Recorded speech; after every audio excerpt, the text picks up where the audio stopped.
오늘 이 말씀을 스마트폰을 통해서 혹은 유튜브를 통해서 혹은 전 세계에서 TV를 통해서 말씀 듣는 모든 분들에게도 같은 은총이 넘치길 바랍니다. 오늘 마태복음 19장 13절로 15절을 통해서 어린 생명을 귀하게 여기시는 예수님, 이런 제목으로 깊은 은혜가 되기를 바랍니다. 5월은 가정의 달입니다. 그래서 이 가정의 달만 돌아오면 우리의 가슴이 벅차고 또 행복이 막 찾아오는 것 같습니다. 예수님은 가정을 가장 귀하게 여기셨고, 성경 말씀을 구구절절 읽어보면 이 기독교 신앙처럼 가정 윤리를 가르친 신앙은 없습니다. 말씀이 그렇습니다. 부모는 자녀에게, 자녀는 부모에게, 또 남편은 아내에게, 아내는 남편에게 어떻게 할 것을 가르쳐 줍니다. 특별히 에베소 6장 4절 보면 부모는 자녀들을 어떻게 하라겠어요? 노엽게 하지 말고 주의 교양과 훈계로 양육하라, 그렇게 말씀하고 계시고, 에베소 6장 2절로 3절 보면 자녀들은 부모를 공경하라고 했어요. 이것이 약속 있는 첫 계명이고 네가 잘되고 땅에서 장수하게 하신다고 보장해 주고 계신 줄로 믿습니다. 또 아내들은 남편에게 어떻게 해야 됩니까? 에베소 5장 22절 아내들이여 자기 남편에게 복종하되 죽게 하듯 하라. 복종하고 가정의 질서를 바르게 세우라고 가르쳐주고 있습니다. 남편들은 아내 사랑하기를 어떻게 해야 됩니까? 그리스도께서 교회를 사랑하신 것 같이 하라고 에베소 5장 24절에 말씀하고 계세요. 그만큼 아끼고 보살펴주고 사랑하라, 귀하게 여겨라, 그런 말씀입니다. 영국의 유명한 대설교가 스폴천 목사님이 계십니다. 그의 책을 읽을 때마다 참 감동이 될 때가 너무 많습니다. 거기 보면 이런 말씀이 있어요. 가정 예배를 드리지 않는 가정에게 하나님의 진노가 임할까 두려워하노라, 이 말씀이 있어요. 사실은 제가 잘났고 똑똑해서 여기 서 있는 것 같아도 아닙니다. 부족한 게 많지만 저는 지금도 우리 부모님의 신앙의 유산을 물려받았고, 또 우리 어머니 아버님의 눈물의 기도와 어릴 때부터 새벽기도 갔다 오시고 가셔서 종치고 예배드리고 오셔서, 그리고 십남매들 다 깨워가지고 가정 예배를 드리게 하셨어요. 그때는 지겹고 우리 아버지가 너무 하신다, 어린애들까지 깨워가지고 이게 뭐냐 그랬어요. 찬송 부르고 성경 읽고 또 암송시키고 또 기도시키고 그랬어요. 그때 읽었던 성경, 그때 외웠던 말씀이 지금도 기억에 남아 있어요. 여러분들에게 말씀을 선포하는 것도 어릴 적에 외웠고 어릴 적에 읽었던 생명의 말씀, 그 말씀에 가슴에 와닿고 은혜 받았던 것을 여러분에게 지금도 떠올라서 전할 때가 많이 있어요. 뿐만 아니라 세상에 가정 예배를 통해서 우리의 믿음을 아주 깊이 뜨겁게 세워준 줄로 믿습니다. 지금도 이 가정 예배만 생각하면 기뻐요. 그러면 돌아가면서 기도시키면 그 당시는 아이고 내 차례가 곧 오겠네 그랬는데, 지금 생각하면 그게 고마운 거예요. 왜냐하면 그때 기도할 때 제가요, 아무리 생각해도 하나님 나 망하게 해주시고 나 병들게 해주시고 거지 만들어 주시고 그런 기도 절대 했겠습니까? 안 했죠. 하나님 축복해 주시고요, 앞길 열어주시고 시온의 대루가 열리게 하시고, 나 어릴 때부터 좀 기도가 고상인 것 같아. 고상했어. 하나님이 영적으로 뜨거운 자가 되게 하시고 하나님의 사람이 되게 하시고 세계를 주름잡는 자가 되게 하시고, 아멘 좀 하시면 안 되나요? 하나님 자자자자 손손이 잘 되게 하시고, 내가 어린 나이에 말이요, 장가도 안 간 애가 자자자자 손손이 그랬으니 그걸 물질로 표현하면 아마 몇 조가 될 것 같아요.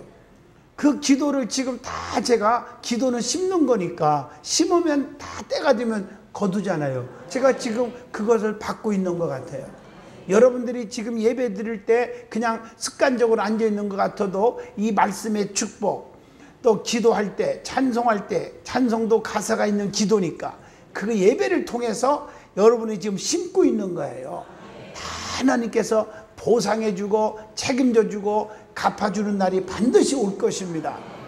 그래서 이 가정 예배가 얼마나 중요한지, 가정의 행복한 믿음의 가정이 돼야 돼요. 성도들은 가정에서 찬송이 넘쳐야 됩니다. 말씀이 충만해야 됩니다. 기도가 넘쳐야 될 줄로 믿습니다. 그래서 하나님을 사랑하는 가족이 되게 하여야 할 것입니다. 믿음의 가정에서 믿음의 자녀, 축복의 자녀가 분명히 나오는 것입니다. 미국의 가장 가난한 록펠러 얘기를 제가 여러 번 했습니다.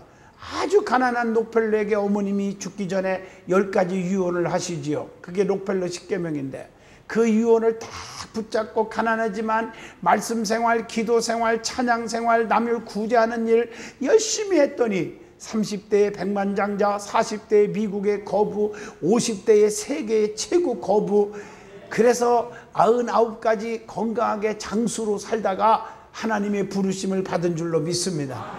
그 록펠러의 10계명 다시 한번 읽어드릴까요? 여러분 가슴이 웅크할 거예요. 첫째, 하나님을 친아버지로 섬겨라. 두 번째, 목사님을 하나님 다음으로 잘 섬겨라. 세 번째, 아무도 원수 만들지 말아라. 원수 만들면 안 돼요. 원수를 만들면 안 돼요. 그 다음에 예배 시간에 항상 앞에 앉아라. 그리고 오른쪽 주머니는 항상 힘들어도 11조 주머니가 되게 하라. 그리고 주일 예배는 꼭 본교에서 꼭 드려야 된다. 그리고 아침에는 목표를 꼭 세우고 하나님 앞에 기도해야 된다. 그리고 남을 도울 수 있으면 힘껏 돕는 자가 되어야 한다.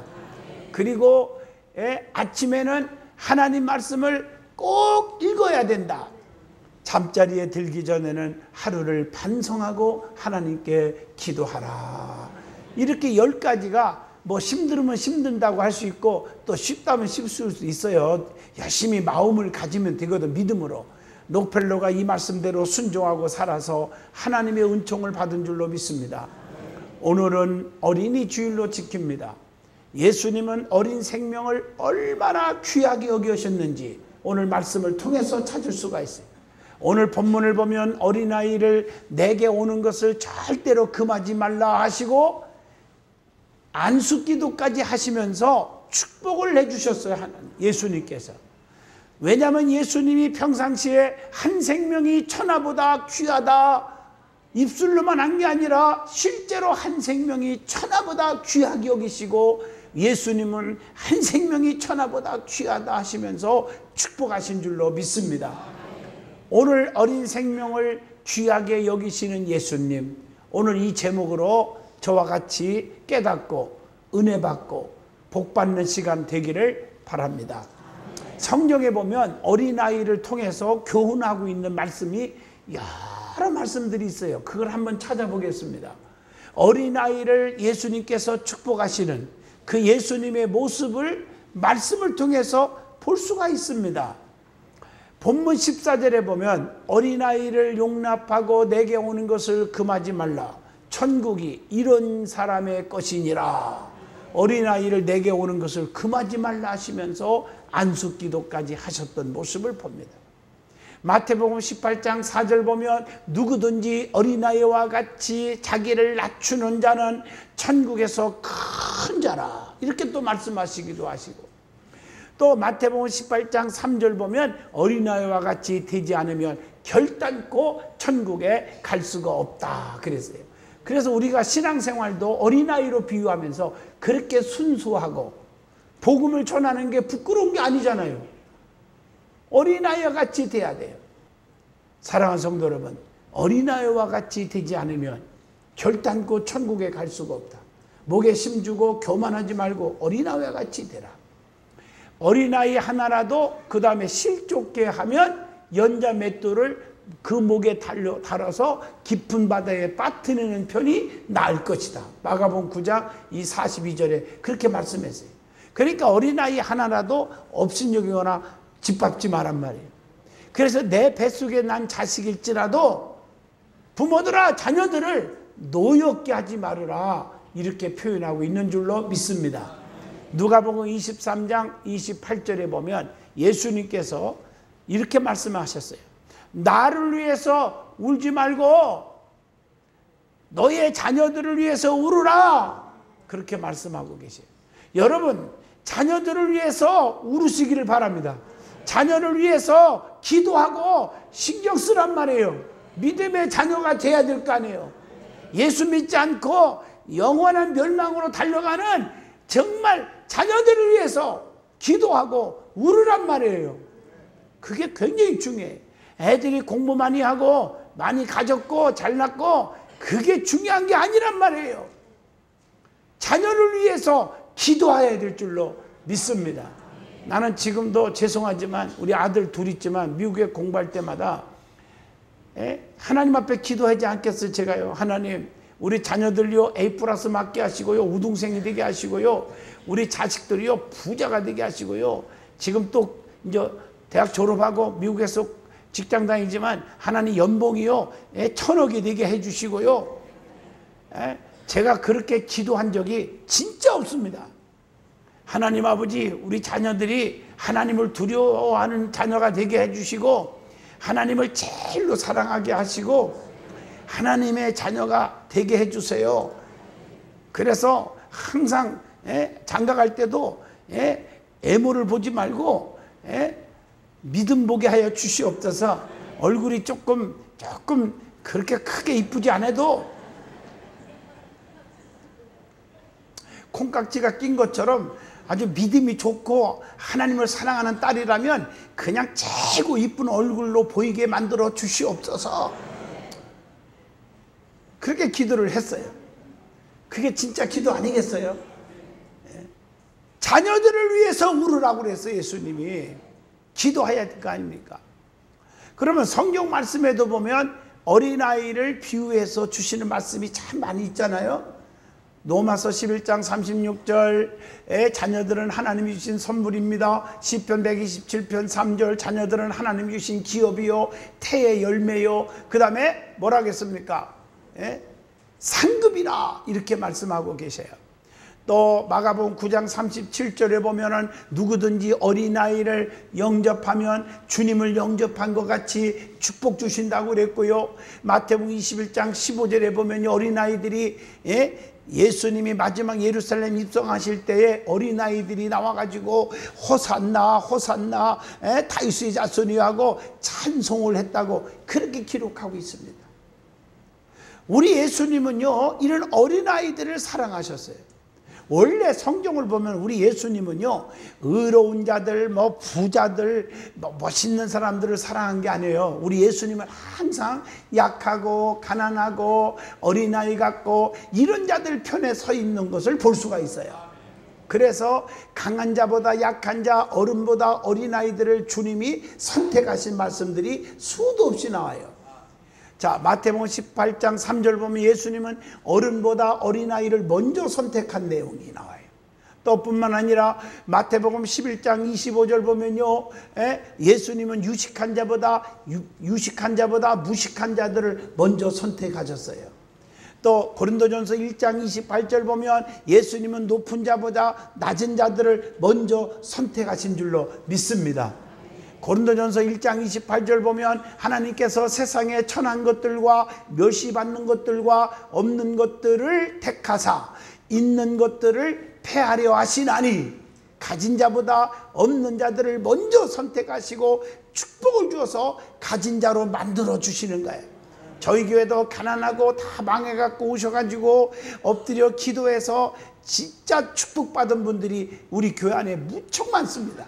하나님 앞에 가까이 오니까 가난한 자 편에 주님이 서셔서 그들에게 지혜를 주시고 건강을 주시고 그래서 물질을 주셔서 성공하게 하시더라 그 말이에요. 예수님은요 건강한 자들보다 병든 자들을 먼저 선택하셨어요. 마태복음 9장 12절 건강한 자에게는 의사가 쓸데없고 병든 자에게만 쓸데가 있느니라 이렇게 비유로 말씀하시면서 가난하고 병든 자들을 위로하시고 치료하여 주신 줄로 믿습니다. 그리고 예수님은 힘 있는 자보다 힘 없는 자들을 먼저 선택하여 제자 삼으셨어요. 마가복음 1장 17절 보면 아주 가진 자 권세 있는 자를 뽑은 게 아니라 바다에서 고기 잡는 어부 베드로를 향해서 이제 네가 사람 낚는 어부가 되게 하리라 나를 따르라 제자로 삼아주신 줄로 믿습니다.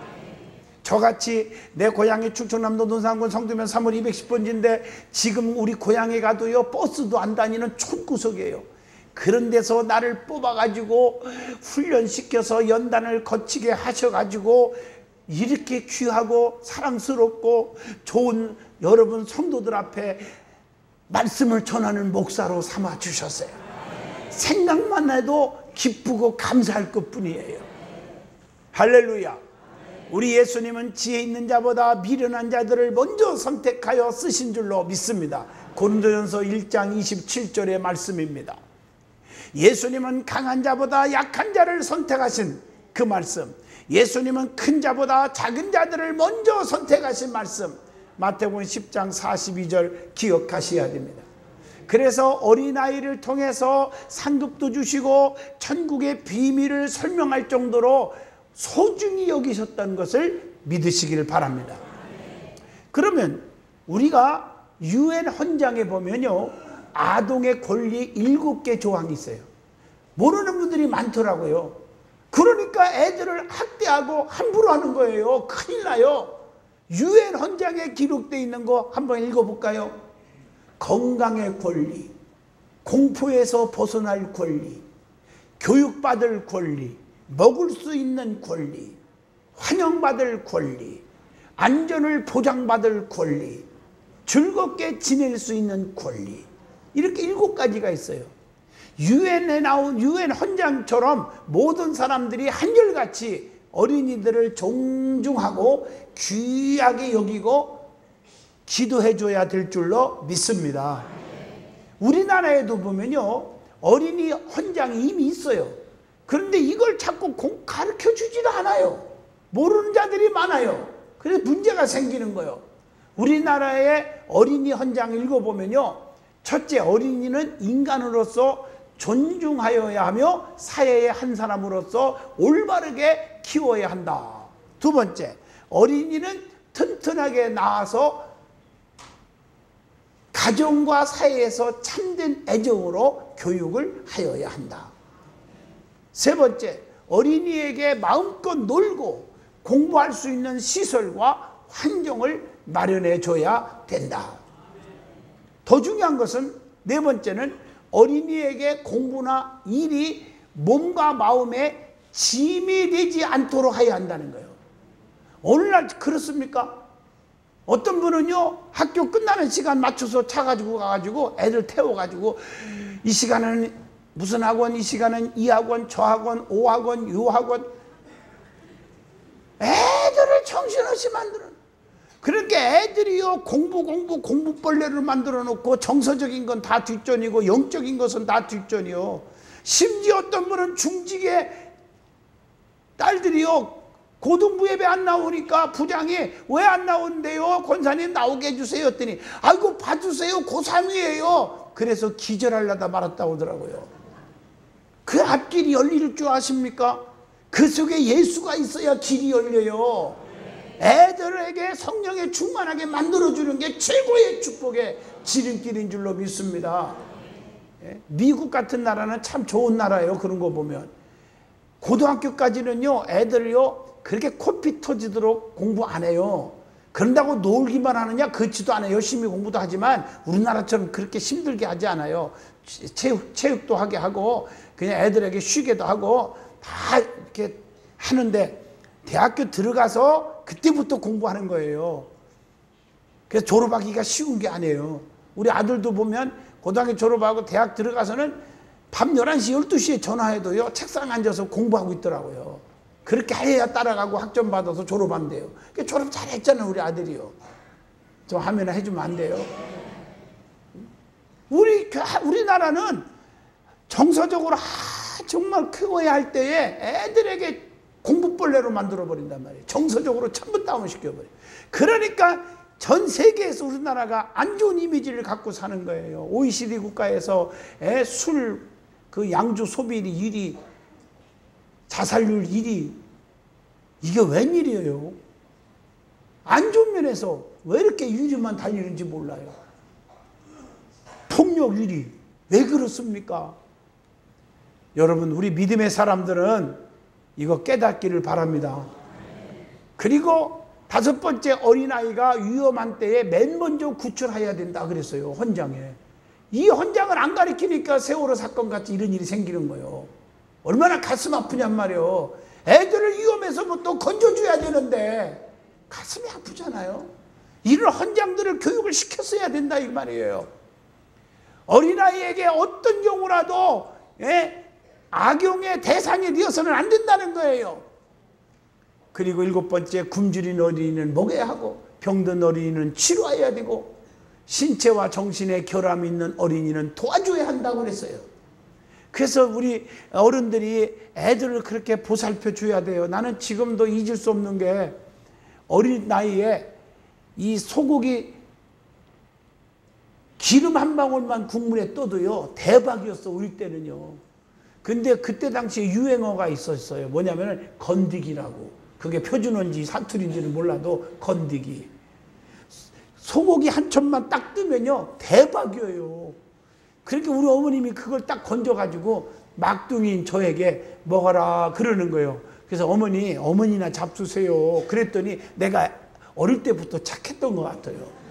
그랬더니 우리 어머님이 나는 먹을 줄 모른다 그러시더라고요. 그런 줄 알고 나는 또 먹었어요. 지금 생각하니까 얼마나 철대가니가 없는지. 내가 고기를 좋아하는 걸 보면 우리 어머님이 얼마나 좋아하시겠어요. 우리 어머니 닮아서 내가 고기 좋아하는 거지. 없어서 못 먹고 안 줘서 못 먹는데 몸 생각해서 요즘에는 절제할 정도로. 사랑하는 성도 여러분, 그렇게 자식을 사랑하고 이뻐해 줬어요. 그 사랑을 먹고 제가 커가지고 이렇게 여러분들에게 영적인 사랑을 제공하는 줄로 믿습니다. 그럼 어린아이를 어떻게 양육해야 합니까? 꿈을 갖는 어린이도 어린이로 양육하라. 자녀들은 꿈이 있어야 돼요. 묵시가 있어야 돼요. 요셉은 어릴 적부터 꿈을 가졌어요. 창세기 37장 10절로 11절. 그것 때문에 고난받았지요. 애굽으로 팔려갔지요. 감옥살이 하게 되었지요. 결국에 꿈대로 되었고 총리가 되는 축복을 받았어요. 창세기 41장 41절의 말씀입니다. 꿈을 가지세요. 꿈을 가진 자는 미래의 소망을 가진 자요. 소망이 있는 자는 고난을 참고 견디며 담대하게 살아갈 줄로 믿습니다. 그래서 로마서 12장 12절에 소망 중에 즐거워하며 환난 중에 참으며 기도에 항상 힘쓰라. 그렇게 말씀하고 계신 줄로 믿습니다.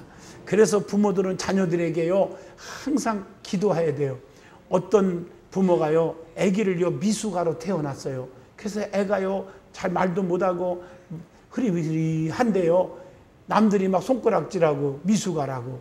그런데 그 애를 안고 날마다 기도하면서 애에게 항상 애칩니다. 사랑하는 아들아, 너는 세계적인 인물이 될 것이다. 너는 큰 인물이다.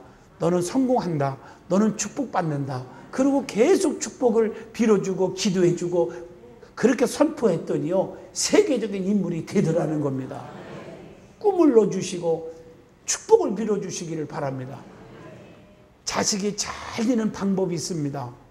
자식이 잘 되는 방법 제가 누누이 말씀드렸지만 다시 한번 설명하겠습니다. 첫째, 부모 공경하는 것이 자식이 성공하는 지름길이에요. 에베소 6장 2절로 3절. 그러면 내가 잘 되고 땅에서 장수하는 축복을 준다고 했습니다. 그 다음에 내가 하나님 앞에 바로 서야 됩니다. 열왕기상 8장 26절처럼 유전적 축복이에요. 솔로몬이 버림받을 수밖에 없지만 축복받은 이유는 그 다윗이 하나님 앞에 무릎 꿇을 줄 알고 성전을 사랑하게 하시고 그렇기 때문에 주의 종을 존귀 여길 줄 알고 그래서 네 애비 다윗을 보고 내가 너에게 축복을 준다고 그랬어요. 내가 하나님 앞에 바로 서고 기도하는 부모가 된다면 자녀들이 앞길이 열릴 줄로 믿습니다. 그 다음에 신앙교육을 바로 시켜야 돼요. 창세기 22장 말씀, 잠언서 22장 6절 말씀, 마땅히 행할 일을 아이에게 가르치라. 그리하면 늙어서도 그것을 떠나지 아니하리라. 신앙교육 바르게 가르쳐 줘야 돼요. 그리고 네 번째, 자녀가 잘 되는 비결, 삼박자 기도라겠죠. 부모의 간절한 소원 기도, 주의 종의 간절한 축복 기도, 자식의 본인의 무릎 꿇고 기도하는 자식, 간절한 믿음 기도, 이 세 가지 기도가 시온의 대로가 열린다고 했습니다. 뿐만 아니라 다섯 번째로 자식 농사, 큰 농사가 뭐냐? 하나님의 것을 도둑질하지 않게 해주셔야 돼요.